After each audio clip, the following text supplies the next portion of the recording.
Good Hi morning. hi there, can you hear me? I sure can. Yay! Hey. When we get started, I'm gonna put myself on mute because I tend to be noisy. I was gonna say, when do you ever put yourself on mute? Kidding. Good morning, everyone. I'm Diana. We get our training up here.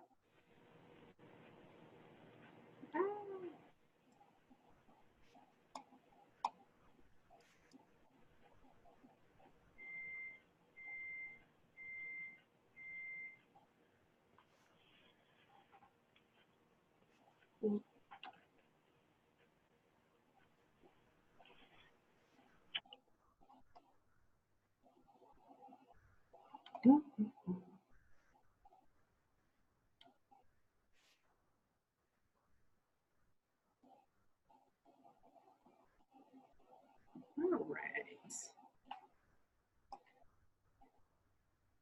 Got a few more minutes, so we'll wait, see who else jumps on.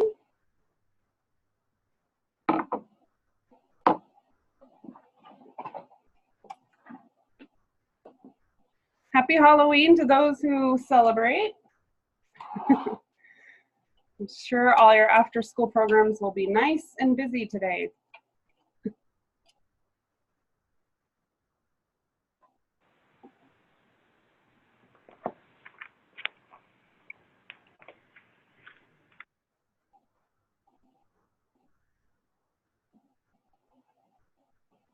Someone is calling in on a 918 number.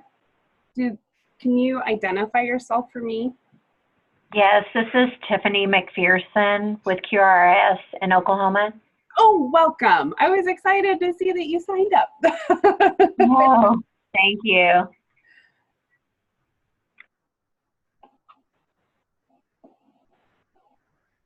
I figured you were one of two people from out of state.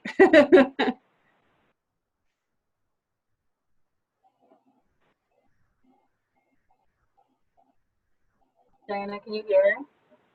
Yes. I can't hear you. You can't see me? I don't know. I can see me. Can you see my screen? My Idaho, the presentation?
Good morning. I saw a couple new people pop in.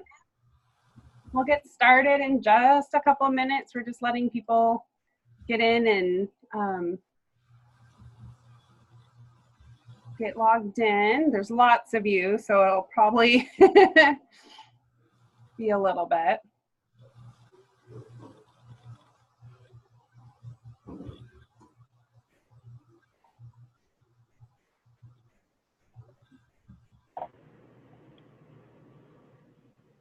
If you can and you want, I mean, you don't have to right now, but you might want to mute yourself when we get started. But you're welcome to chat or say hi right now.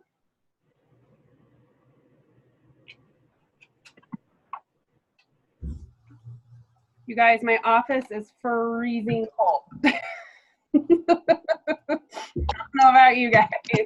Freezing cold. I work in a basement, and it's currently like 18 degrees outside.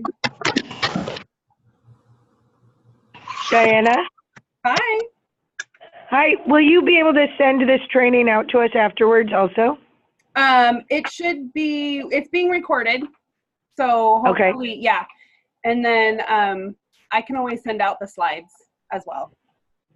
Okay, yeah, because I know Chris isn't able to make it, and I know he'll want to see it. Okay. Perfect. Yes. Let's see.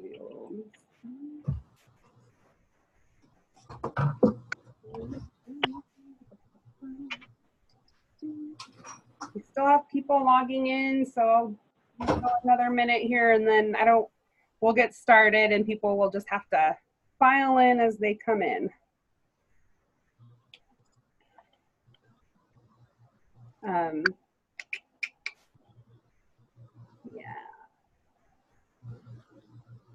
I know I'm missing. Oh, is it Delilah?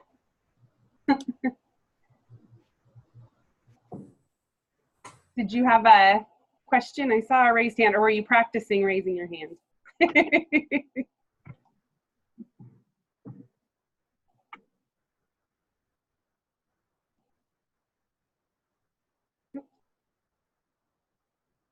lost you, Delilah. Where'd you go?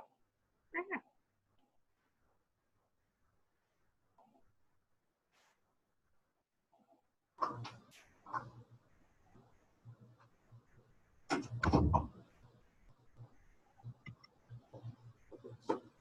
All right, guys. Oh, good morning, Sheena. Good morning. Oh, I should probably mute myself, huh? You're fine. You're totally fine. Sorry. To see if you're muted. No, I'm just kidding. Right? Failed the test.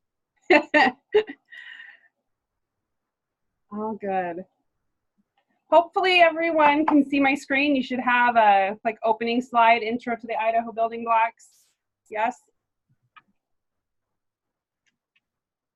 I'm gonna assume yes.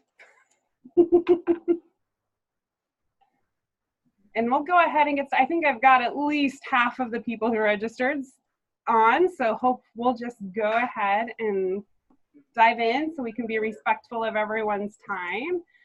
Oh, thanks, Barbara and Steve. I'm so glad you guys can see it. Okay, good. It'd be very sad if you didn't. We'd have to start over. All right. So thank you for coming. We're working on Idaho. We haven't had standards, quality standards for out of school time. And so we jumped into this project, and that's what we are going to check today. Okay, you can hear me, but you can't speak. You're welcome to type. And I will try to catch you if you have questions, Delilah. Not a problem. As long as you can hear me, we're good. Oh, Greenleaf can, okay. But everyone else can hear me.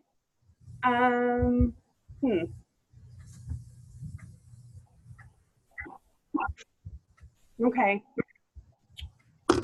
Don't know how to help you. Make sure your speakers are on and turned up.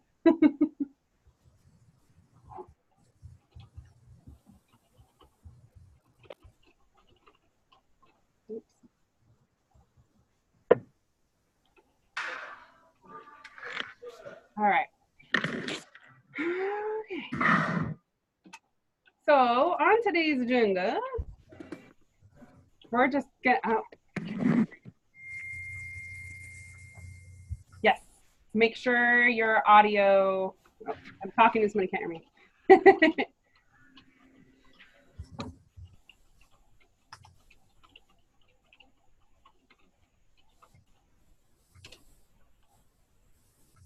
All right, so we're going to talk about ION in case you are new. I know there were some people coming from Idaho Stars, and we have people obviously from out of state. Hi, Jane. And so hopefully we'll get some information for you, and we're going to talk about. Hello. Hello.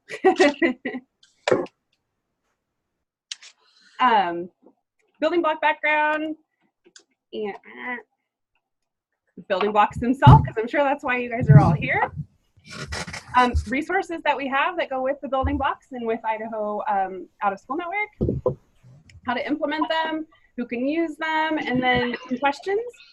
We will have polls throughout the training, so if you're on a computer, you're welcome to click those polls. If you can't click the polls, you're welcome to put your answers in chat. You're also welcome to ask questions at any time. You're welcome to put them in chat or unmute yourself and just ask. I'm open either way. Mute this also.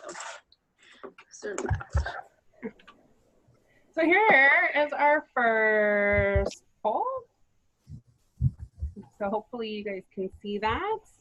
So I'm just wondering where you guys are from, since I have so many of you on today. We'll just give you a little bit of answer since there's a bunch of you.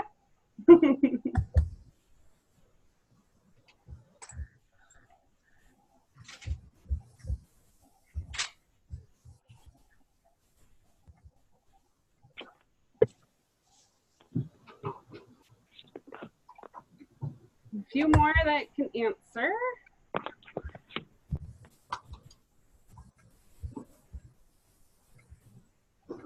Anyone else? I'm gonna close the poll. You got 10 seconds. All right. So it looks like, as you guys can see, a bunch of you are joining us from 21st Century. Welcome. Thank you for joining us. We have some out of sky time programs that are not 21st Century. I know I heard Boise City out there. And does anyone want to share where they're coming from that's not an out of school time or childcare program?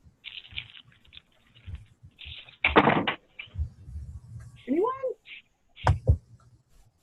One now? There's 11 of you. Okay. Yep, we have QRIS in Oklahoma, which is super fun. Oh my gosh, there's a bunch of you from Oklahoma. Welcome, guys. QRI, our Life's Kitchen, Young Rembrandts. Oh, very fun, guys.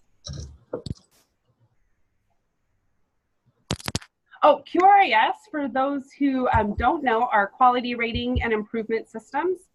So Idaho has a quality rating and improvement system for childcare. And so a lot of times those are actual rating systems that give like a score and you're assessed officially. Oh, Elmore County, hello. And so it's an acronym that a lot of states use. You might see QRS, QRIS, but it's a rating system.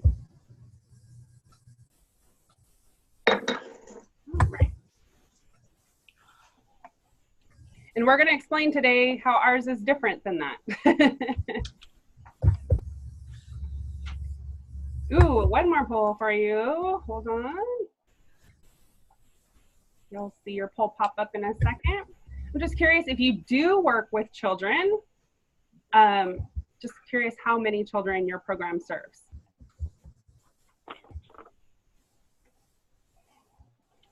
Per year or at a time? However you want to answer it.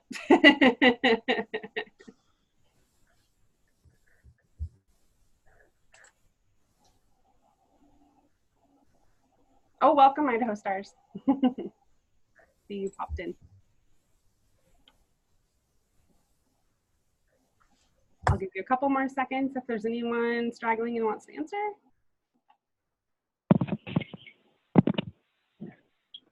All right. All right, so a lot of you guys come from pretty large programs. That's awesome. Hopefully you'll see some tools today that can help you. Excited for that. All right.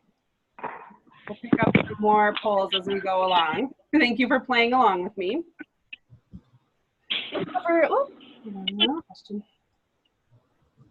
I dream of 100+ kids.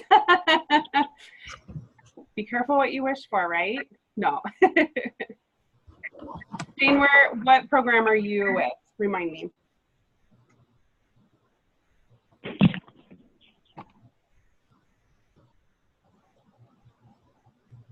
Oh, okay. 21st Century in Fernwood, Idaho. That's awesome. Are there 100 kids in Fernwood, Idaho?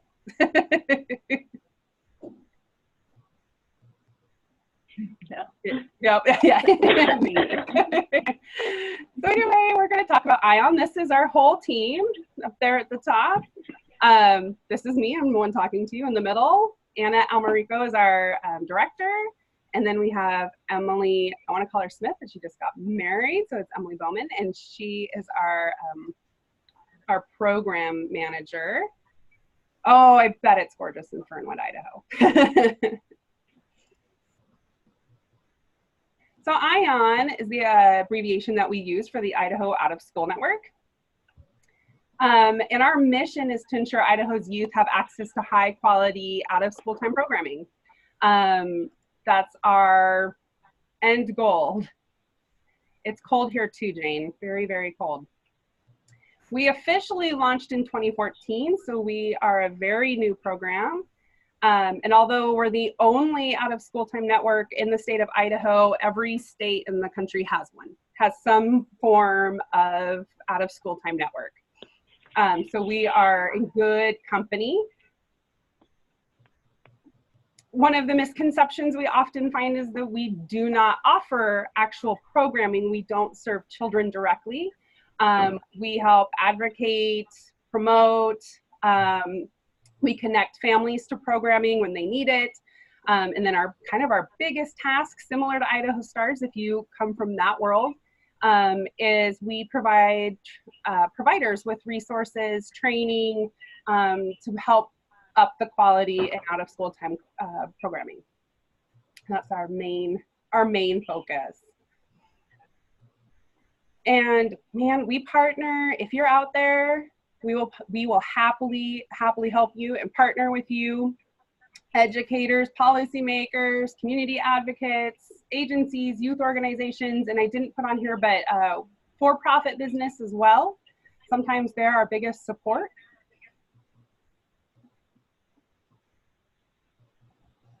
No, hot. So I'm gonna keep polling, keep you guys awake. That's the idea here. I'm just curious, before you decided to come join us today, had you even heard of us? Oh, this is making me happy. I'll show you.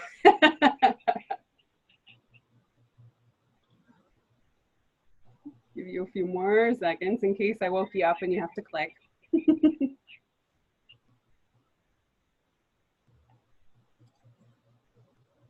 So I'm going to be doing this the whole time because I'm so cold. My heater's on, but it doesn't seem to matter.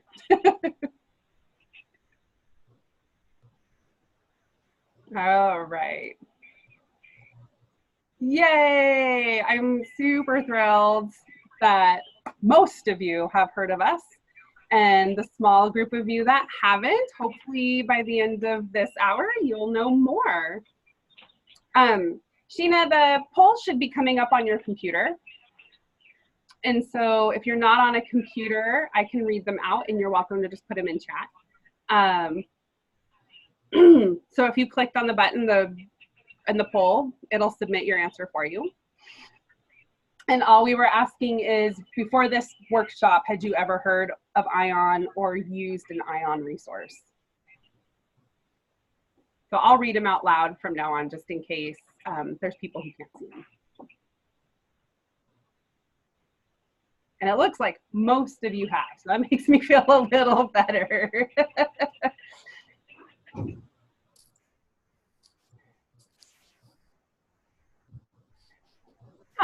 Well, I'm receiving answers, so if you clicked on it, I'm probably getting it, and it's just not giving you a confirmation.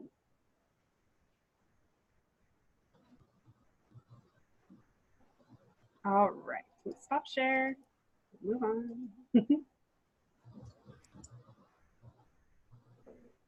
And we request to remute your microphones if you're not already muted, because some people are receiving an echo. All right, so some history of out of school time quality in our state of Idaho. Creating statewide standards was always in our original grant proposal. We received funding, our primary funding is through a grant called and Anna, you can correct me, Charles Stewart Mott Foundation. And that's a private foundation that helps support all 50 networks. And so when we originally put that grant in, we had decided to do statewide standards. The state of Idaho does not have, for out of school time programming, licensing requirements that are held by the state or any city or local governments that we know of. And so there's no cohesive rules or standards for out of school time quality. But we knew that was going to take a long time. So one of the first things that happened was a quality and professional development work group was put together. Excuse me, the people on that, I mean, we had Boys and Girls Club, Girl Scouts, Boy Scouts, 21st Century was at the table, and then Idaho Stars was partnered very, very early on to see what we could do about out of school time quality, because we had really great standards and licensing, both city and state in the child care level, birth through age 12.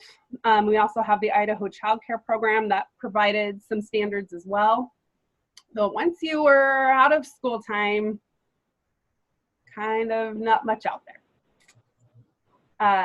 So in 2018, the first quality and professional development coordinator was hired. That's me. Hello.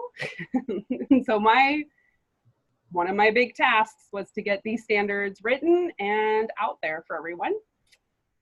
So we've continued to partner with Idaho Stars. They sit on our work group, we sit on theirs. And they've created that QRIS, that Quality Rating and Improvement System school age track. And that is in a pilot phase right now for them.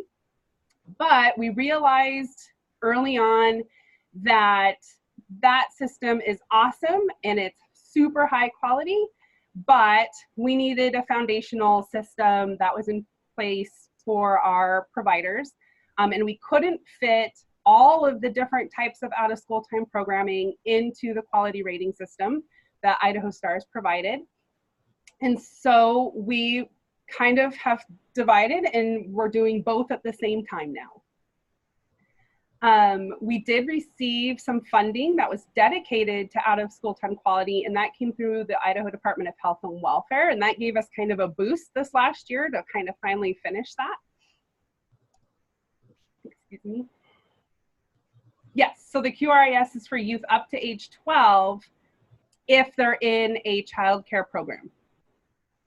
So if I'm in an out of school time only program that does not offer childcare, that wraparound full day childcare so that parents can go to work or school, you might get missed by the Idaho Star system. And the Idaho Star system did not fit for like sports or Girl Scouts, club meetings, teen centers.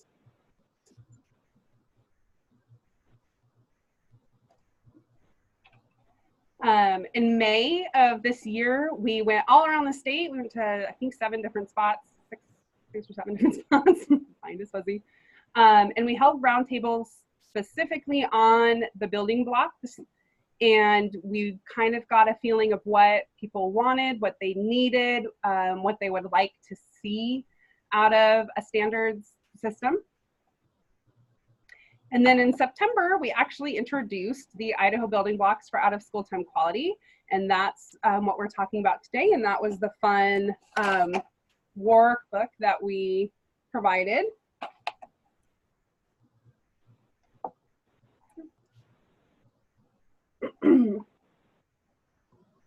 The starting age for the Idaho Stars quality rating and improvement system is birth. Ours is school age, so it starts at kindergarten and goes through high school. So at ION, our foundational building blocks, the ones we're talking about today, is K-12. Any program that works with youth out of school. And if you're talking about the Idaho Stars QRAS system in the state of Idaho, that is a technically birth to age 12, but it is a child care based program.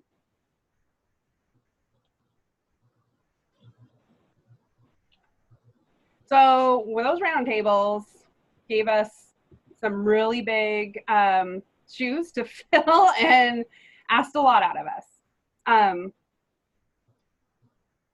Oh, Jane, we gave the books out at our summit, but we'll go over where you can find one now, just in case you didn't get one or you'd like to have one.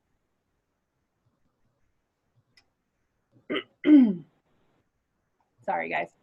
So when we went around the state, they very clearly said, if you put anything out as the Idaho Out of School Network, it has to be available for everyone. It has to be available for sports. It has to be available for horse club, Girl Scouts, Boy Scouts, robotics club, teen center, permanent programming like 21st or YMCA. They wanted it usable for everyone, which immediately set the standard pretty high that we had to make this very, very inclusive. It had to be at a foundational level. What we heard a lot is that if the standards were extremely specific or too high level, that programming wouldn't look at it, or programming would start and then abandon it. And so we wanted something that everyone can use and that everyone can feel really good and confident in. Had to be written at a level that staff and volunteers could use as well. What happens a lot in quality rating systems is they're meant for directors or admin. But we heard from our directors and admin that they didn't want just another thing on their plate.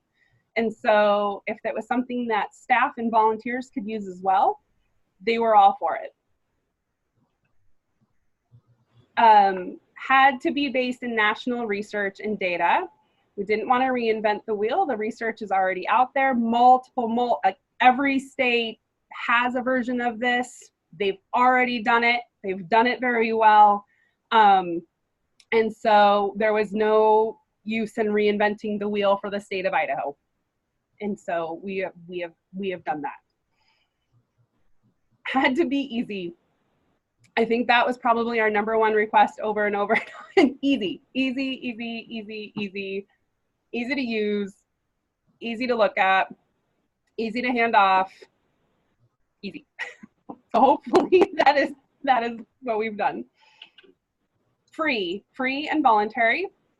Because of the large nature of the different types of programming out there available, you know, it couldn't be regulatory, and our state doesn't have any regulatory bodies for out of school time. So we couldn't make something that wasn't voluntary. And then obviously free. No one has money, and we know that. And so it has to be something that people can get on their own. And we heard this loud and clear, especially from the Library Association. It couldn't be something that they could just Google themselves. If it was something that they could just do on their own, then why would they use ours? So hopefully we've put together a package of standards that meet all of these requirements. If we haven't, please let us know so that we can revise those in the future. We've got another poll for you guys.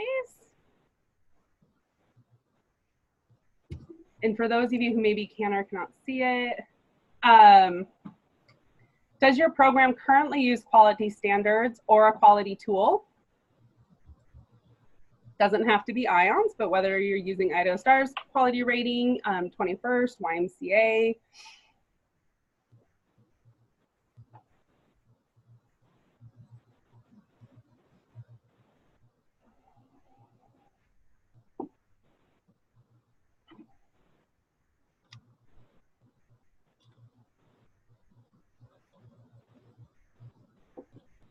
Give you just another couple of seconds, still trickling in.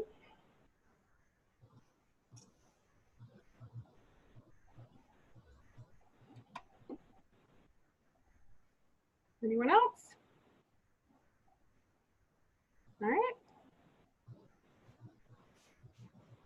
you guys are fairly split, not quite 50-50, but fairly close. If there's anyone who is using a quality tool, would you mind sharing what you guys are already using? You can either type it in the box or unmute and let us know, either way.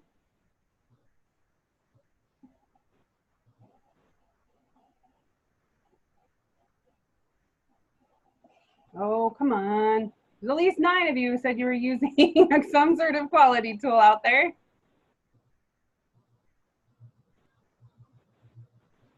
All right, then I will switch the question. For those of you who have said no, are you interested in using some sort of quality tool? I'm assuming that's why you're here, but okay.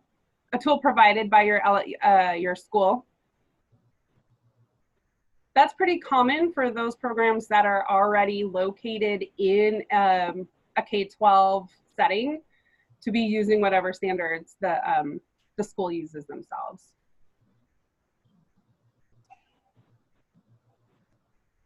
All right.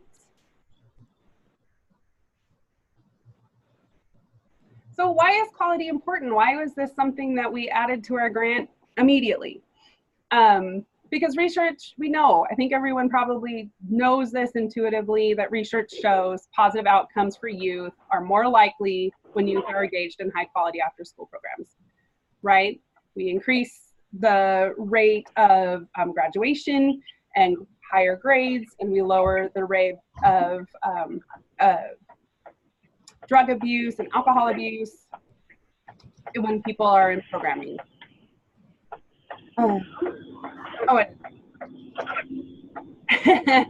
Thank you, Barb. Oh, someone is in a car. And if they could mute, that would be really great.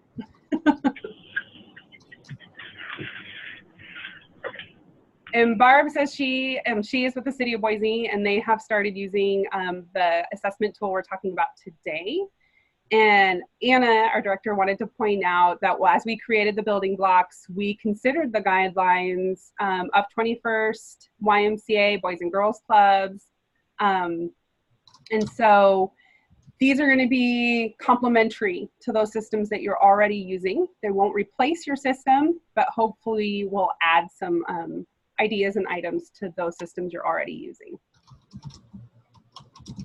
All right, so here's the question, the million-dollar question, right, is what does quality even mean?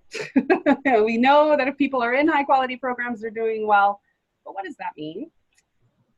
And so our goals for the quality standards was first, define what that means, right? We wanted to serve as a foundation for decisions and practices in all settings and programs. Remember, that was given to us as like one of our first directives in our state meetings, as all programs in all settings. And we wanted to set a set of standards that support professionalization of the youth development field. We all know that people in child development at any age and grade are treated as babysitters, aren't taken seriously. And we just want to make sure that when you have standards, it kind of adds weight, right, to your programming. And we want to make sure that everyone working is considered a professional in their field. Sorry, I'm looking at a question from Oklahoma. So they are currently updating and expanding their QRS. Yay, good for you. Yes, I will show you in 1 second where to get them. And if you want a printed copy, I can always mail them to you as well. But we'll get there, promise.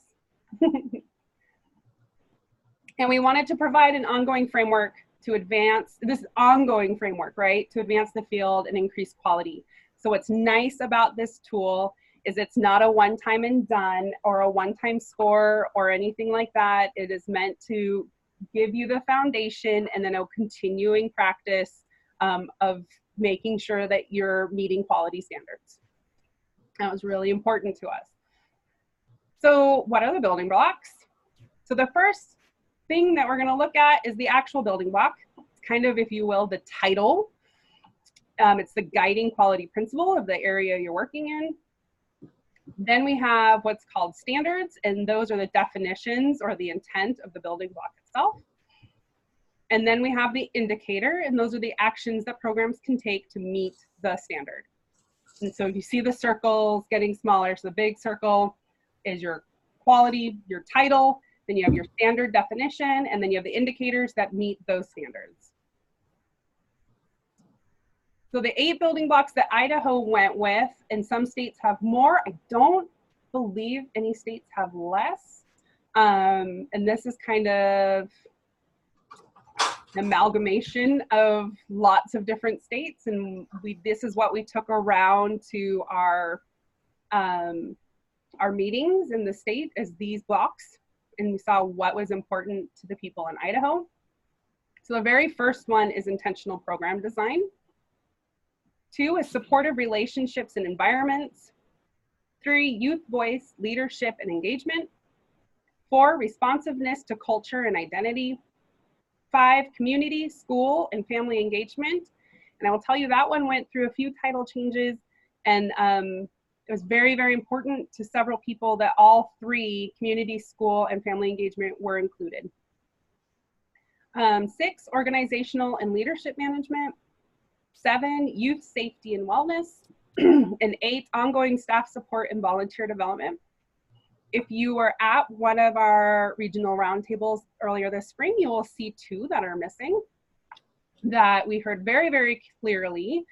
Prevention was listed separately, and we heard clearly from the state that prevention is built into all of these standards, or all of these building blocks, and they didn't feel like prevention needed to be separate. But the flip side of that is STEM.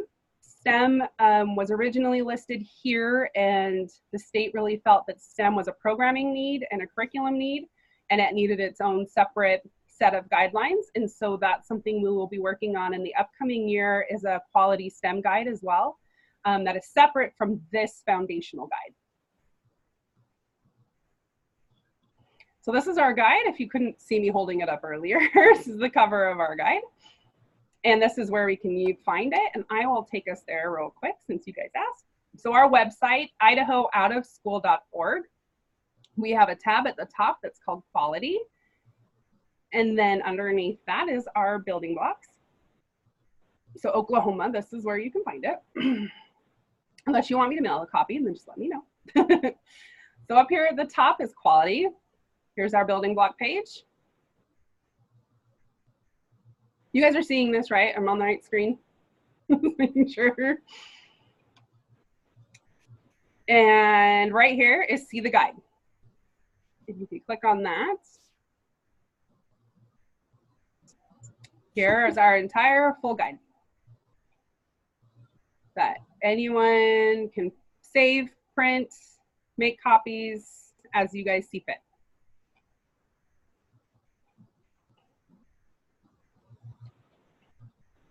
And I will note it's totally free, and you can download it as many times as you want and make as many copies as you want. And for those of you in Boise, you are welcome to pick some up, or we can always drop some off. If you need some mailed to you, please let us know. We're open to that. We have lots and lots of copies.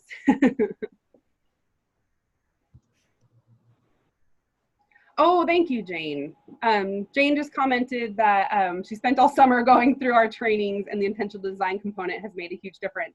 Yay! I'm so happy to hear that. We kind of say, start there. If you do nothing else, start with intentional program design, and then go on when you feel ready. So the very first part of the guide is the definitions. These are the standards, right? The definitions, the thing that defines each of those building blocks. And so for we'll go with intentional program design. And they all start with quality programs. And so quality programs offer a variety of activities that are active, developmentally appropriate, culturally sensitive to enrich physical, social, emotional, and creative development of all participants. The programs has identified their desired youth outcome, and it's directly connected program activities to those goals. And so if you went through all 8 building blocks, they're each going to have that standard, that definition that defines what the building block is. And then that takes us to kind of the meat and potatoes, the second part, of the guide, which is on the left, you'll see the indicators, right? Those are the action items that can be done to meet the standard. And then on the right is kind of a really cool thing. We adapted this from another state, but that is your self-assessment. That is the internal workings of how you're meeting the indicators. And we didn't give it a score. We really wanted this to be a positive and growing way to do this. And so you check, are you doing it? Are you trying it? Or something you haven't done yet? And then you provide your own evidence, because we can't currently come out and assess you. So Delilah, this is the rubric. This is it. So each indicator as you go through will have these 2 pages, or each building block will have these 2 pages with a list of the action items and then a list of self-assessment items that correspond. And what's really nice, and the reason we went this direction, is that this is the foundational level, and this is the thing that you can hand off to your staff. Or if you are a director and you're working on this, this is meant to be done quickly so that you're not spending all day on this. We didn't take it as a score-based thing, like I said, because we didn't want anyone to be discouraged. These are things that you can work on and continue to work on. You can work on this in parts and in pieces. You can start with one thing. You can do all 8. You could take this self-assessment and give a copy to everyone on staff, and then come back in a staff meeting and see what everyone scored and how they feel about their own evidence. You could go over it as a single time in a staff meeting. You could do all 8, then see where you're at and what you want to work on. Or if you already know there's an area you want to work on, or do 1 a month for the next year. Very, very flexible to any type of programming. So Jane says, for anyone who's not doing this yet, the intentional design does take a bit to learn, but once you do, it is easy and the kids are so much more engaged. Lots less chaos and messing around, because the kids have a purpose and guidance, and so do your staff. She added LOL, but I like that your staff also ends up with a purpose. Because like if you look at just step 1, right, your indicator 1, program has clear, focused goals that align with your organization's mission. And so you can check doing it, trying it, or not yet. And it might be like, yes, we have a handbook, the mission's in it. Everyone on my staff receives the handbook when they're hired. And then program explicitly connects activities to those goals, right? And so if you're writing your lesson plan for the week, it kind of should be just in the back of your head. We're a STEM program or a art program. Are we meeting those guidelines? Or if you have bigger goals that kids are safe, healthy, and active, are the activities that we're planning this week meeting that goal? And then that kind of takes you through the rest of intentional program design. I'm going to stop here for a second. Does anyone have questions on the indicators or the self-assessment process and what you guys can do with it?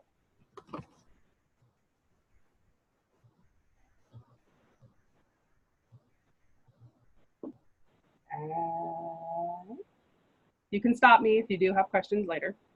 I talk a little fast, so I'm sorry. So part 3, oh, I should mention at the bottom of the self-assessment in each building block is a small reflective practice that's meant for just that kind of little bit of indicators and that self-assessment. But when we move into part 3 is our reflection section. This is meant more for if you've taken more than one of the self-assessments. This is kind of letting you look at what you're doing really great, what you might need help with, and then things that you might want to consider. And it's just a handy way to kind of write down those ideas. And again, this is a really great area to be done with staff, but it's also really nice reflection for directors or admin. And we tried to really keep them positive to start. And so it's kind of like, what are you doing great? Where did you check the most doing it? Because you're killing it there. Share that. make sure your board knows, make sure your parents know that maybe you're killing it in cultural sensitivity, and that's amazing. And then it's kind of like and if you're doing really, really well in an area, can you be a leader in that area? Is there somewhere that you can share that?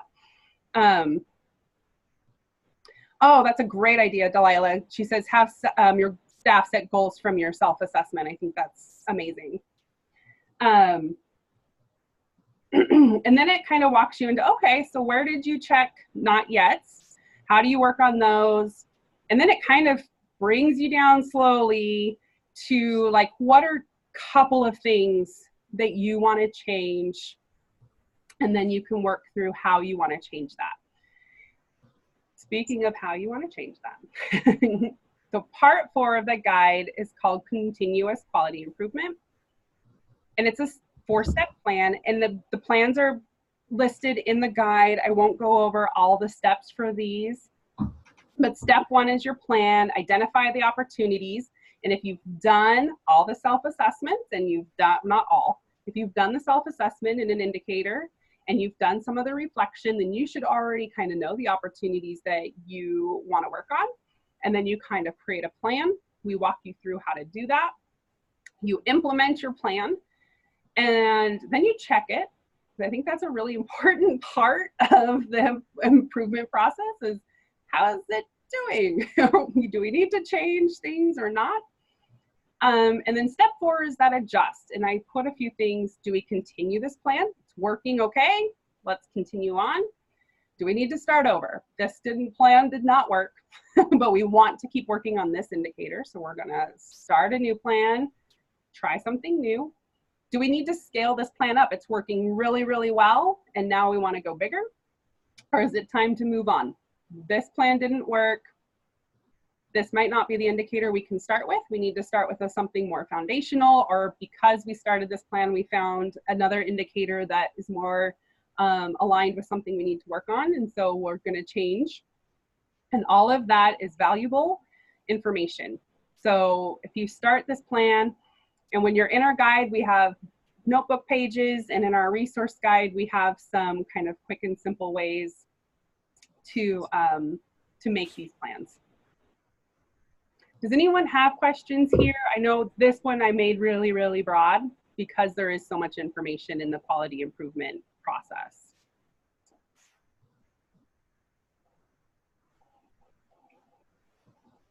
Okay. So the other kind of fun thing that we've put together for that goes with this resource guide, or the building blocks guide, is a resource guide. It's a companion. It's also on our website. We'll go back to the website real quick. Wish it was quicker. So again, if you are on idahoouofschool.org and you go to that quality tab, there's a resources button, and you just click that, and that will take you here to the online resource guide. And this is, again, you can use this whether you're working on the self-assessments or not. Whether you're working on one thing, all 8 things, you can find stuff in here. This is still a work in progress, please know that. So some of these are a little lean, and we're working on filling these. If you have resources or know of resources that you want included in this guide, please send them my way and let me know. What each building block has is, of course, the building block. Intentional program design is what we've been kind of using as our example. Here's that standard again. And if you don't have your guide in front of you, you can always click building block summary, and that will pull up a really basic version of the indicators and the self-assessment. This is a great place to just make copies if you're working on a singular standard or building block. And then in here, every single one of these building blocks has the same set of continuous quality improvement templates. And so in here, here's that quality improvement plan. You can either use the notes in the guide, or you can use this. Idaho Stars has a very similar one. We have adapted ours from theirs. And this is just a 1-page, it's meant to be a quick plan that you're like, I'm working on intentional program design. My goal is we need to work on our mission, you know, and then you're going to list the steps that you think you need to take, how long you think it's going to take to do those steps. And then when you do your check-in at either in the middle or at the end, and it didn't happen, it's kind of a little bit of spot to reflect on that practice. And then we put together a self-assessment summary. So if you went through all 8 and you just wanted to see a really easy way to see doing, trying, not yet, this is the place that you can do that. This is not currently fillable, unfortunately. Hopefully in the next year that will become a fillable form online so that you don't have to print and fill it out, but currently it is available if you want to print and fill out. And then each of these there's resource guides and handbooks or training that falls under each of the building blocks. Some have activities or websites that might be helpful in that area. And so I encourage everyone to kind of go through the resource guide, whether you're doing the building blocks or not, and find things that speak to you and that you might want to work on. Does anyone have questions about the resource guide?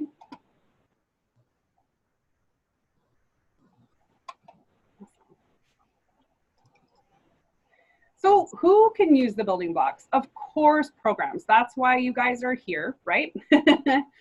But know that because we wrote this guide at a foundational level, that it's easily shareable to parents and families. I would encourage, if you have parent newsletters or places to post things in your site, this is a great way to do that, right? We gave this to multiple parents who are not in the business, if you will, and they pretty easily understood. You know, most parents who have been in school or work, or, you know, they understand what goals and missions are. They understand what leadership means. It's also a great way to ask for help. If there's something that you think a parent board can be more engaged in, this is an easy one to hand off to them. Obviously, funders and policymakers, because again, this is an area where if you're looking at needing funding in a certain area, this is a great way to, one, sell what you're doing really great, because now you have a statewide resource and tool in your back pocket that says, this is what I'm doing really great. This is based in research. I'm meeting these indicators. Here's a couple of things that we might just need help on. And this is, since you've already reflected and hopefully kind of have a plan, you can take that ready-made for grants and other funding projects, right? And then of course, policymakers, we're always hopeful, ever hopeful in the state of Idaho that someday, somewhere, more funding will come through for out-of-school time programming. We can all wish and hope, right? And that's kind of where we're laying the foundation and the bedrock of quality, so that if that opportunity ever comes available, we can say, look, at our programs are using this, they are high quality, they deserve this funding. And then for those of you who work in schools and need to partner with K-12 educators, this is another really great companion, because we're not just looking at CPR first aid or space issues or things like that. This is kind of a more general areas of quality. So this is a really nice partnership available for K-12 educators as well. Does anyone have thoughts of anyone else that you would want to use this with, or ways that you went, ooh, I think I could totally sell that?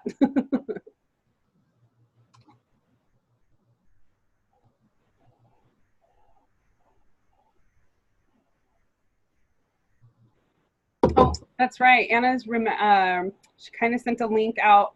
We did have an article published in the paper geared to helping parents understand quality, and it was well received. So I would copy and paste that out of the chat box if you guys have an opportunity to do that. So what are some ways the building blocks can be used? We kind of just talked about this. So of course, you can assess the quality of your program through the self-assessment and determine areas that you need help with. Identify the areas of need for professional development. Oh, and I should have mentioned, in the resource guide is a professional development form. I didn't open that. But if you want to work with staff on long-term, short-term goals, there is a form available that you can use to assess and help your staff create some of those professional development goals.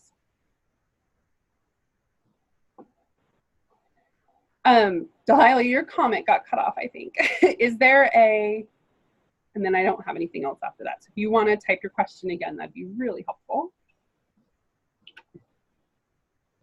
And this is what I was talking about earlier. You can help your families and your communities understand the expectations that you guys have for out-of-school time professionals in your organization, right? This is a great way and tool to say, we are professionals, we do know what we are doing, here's how we know that, and you can get that out to your communities and families. And then we want to create a framework for schools, communities, and programs to determine what quality looks like and how that has a positive impact for children and youth. Jane so kindly said earlier that she's already started with just one section of this tool, already seeing a difference in the impact that she's making on children and youth and her staff. And that's really what this was written for, was to hopefully up that impact.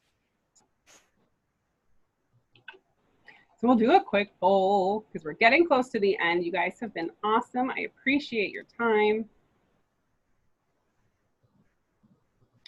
I'm just curious. So now that you've kind of heard why we built the building blocks and what they're for and how to use them, what are some ways that you think you might use them? Improvement plans, professional development plans, communication with your stakeholders? Or if you have some other really great idea, please drop them in the chat box. We'd love to know.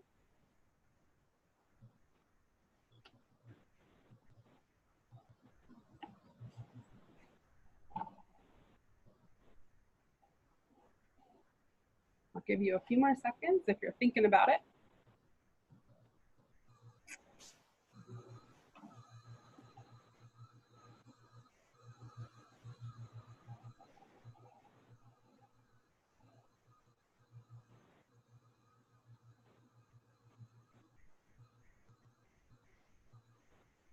All right.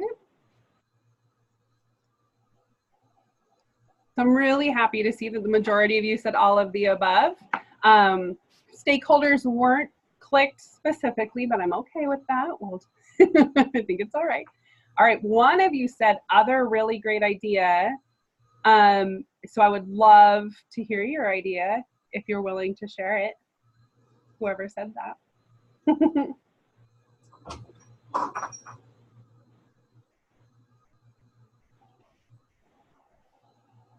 No one wants to share their really great idea?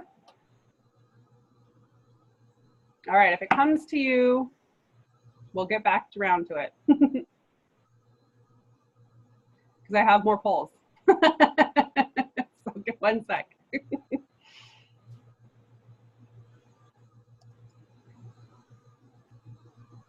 So when you're looking at, so we were just kind of talking how you guys want to use it. But if you were thinking, yes, I'd like to use it, but I have some obstacles to that. If you could let me know what you think that would be, whether it's lack of time, lack of resources, your staff's not going to buy in, your stakeholders aren't going to buy in, or something else that came to your mind, drop that in the poll.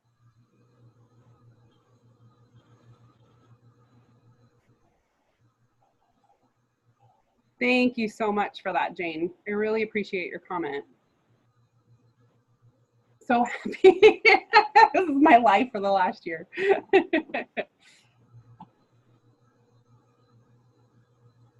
I'll give you 10 more seconds because there's a few I think that have not answered yet.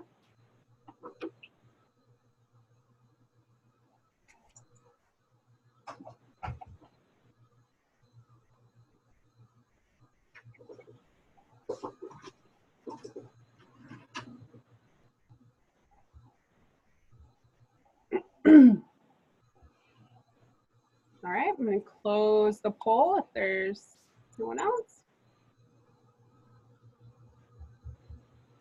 All right, so the number one picked thing, and we hear this a lot, is lack of time, which is why, I mean, hopefully this is something that if you can kind of spend 10 minutes reading through and then hand off to staff or do at your staff meetings, hopefully it is easy enough and fast enough and intuitive enough that once you kind of start using it, it won't take you a lot of time.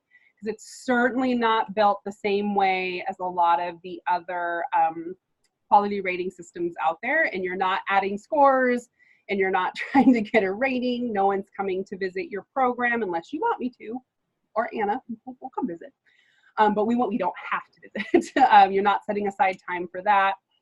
So know that, and again, you can use in piece and parts. So if you want to start with one standard, start with one standard. And go from there. So hopefully we can get time. Lack of resources, that's what we're here to help you with. If you get into something that you really want to work on and you're lacking a training or a resource, let us know. Anna and I might have a funding person, or we might have a community member in your area that we can help you get attached to. So please, please let us know if you're lacking a resource in something. Lack of staff buy-in. This is a hard one. We know a lot of you operate with really young staff. And again, we're welcome to talk them through it or help you in some way. Just let us know how we can help you with that. Same with stakeholder buy-in. We will happily help you with anything. Okay, so Jane is just saying, it is sometimes hard to come up with ideas for resources to reach my goal. We are small, and sometimes the ideas for free or cheap resources are not available. Only so many hours you can use staff. I know, right? Jane, let me know if where you're struggling with resources, and I'll see if we can find something for you. Because there's a lot of stuff available online, even if it's not live in your area. Or it might be something I'm already training in or doing, and we can find a time to help you with it. All right, we're coming close to the end, so I just want to quickly get to where we're going. Last poll, promise, but it's a twofer. It kind of tags into the one we just talked about. Which of the groups are going to be the hardest to get buy-in from? I did not put your staff in here, because I already saw that one. But is it your boards and admin, your parents and families, funders or policymakers, or your K-12 educators? And on the flip side, who's going to be the easiest for you to sell on quality standards?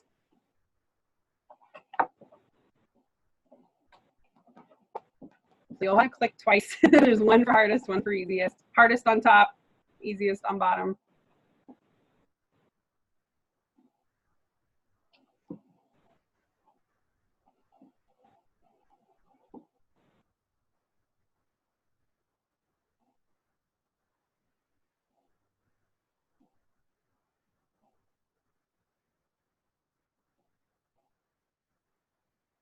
I'll give you a few more seconds to think about it.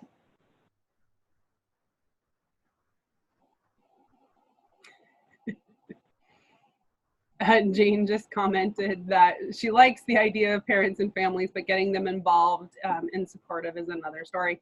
And we hear that a lot statewide. And I would bet that that's a nationwide problem, is getting families involved with your program.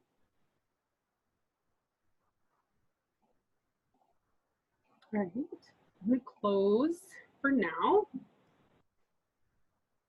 and share that out. So we kind of tied parents and families and K-12 educators for hardest to get on board. Easiest to get on board is your boards and admin. And I would agree with you on that. I think because it's kind of geared in a way that's like, hey board, here's your board report written for you, right?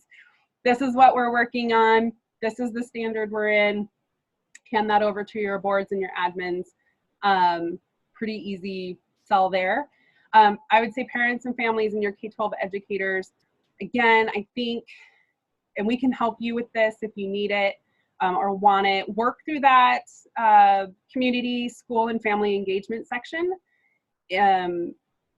but also make it easy on yourself. This is a sell that can happen over time to your parents and families, and parent newsletters. Like I said, those bulletin boards that some programs have, to get them on board. And then I would say very specific asks. If you have very specific things that parents can do, sometimes that's easier than general time that they may not have. So if it's like, I need this item or I need this volunteer, sometimes, I'm gonna say sometimes that's an easier ask. All right, we are at the end of our time. I think we look at that, I'm right on time. I do want to mention that this was the first in a series. Starting in January, we'll be working on each building block individually. So if there's something, and in order. So January will be intentional program design. I don't quite have the date out, but it will be in January, and that is going to be on our training calendar, in our newsletter, and on our website. So you're welcome to check back in a few weeks and see when that gets scheduled. And then we'll go in order from there. So the idea is for the first 8 months of next year, we will have at least one webinar on the indicators every month. So if there's something you're working on or resources you want to learn about, I would highly recommend jumping in to one of those building block webinars in the upcoming year. We're taking December off from anything. And I will plug one other thing. We have the Behavior Management Institute coming up in February, applications for teams who want to attend the Behavior Management Institute will be open in November, and I am having a webinar next month in November for more information if you're curious about the Behavior Management Institute. Thank you, Jane. Thank you, Kim. I appreciate that. You're welcome to email me. My email's right there. And again, I'll send these slides out to you guys, but dmcallister@janus.org. Or if you want to, you can find me also through our website, idahooutofschool.org. All of the resources and the guide are located there, plus a lot of other really cool and fun things. Otherwise, thank you guys for joining. I don't want to keep you any longer. I want to respect your time on Halloween. Thank you, Samantha. So yes, the invite, the November FAQ for BMI will go out in the newsletter next week. And it's also on the calendar. So you can go to the training calendar and sign up right now for that if you want. Otherwise, you won't see it until probably the December newsletter for the January Intentional Program Design webinar. Thank you, guys. If you have any other questions, you can drop in the chat. I'll stay open for a few more minutes if there's anyone who wants to chat or talk to me. You can unmute.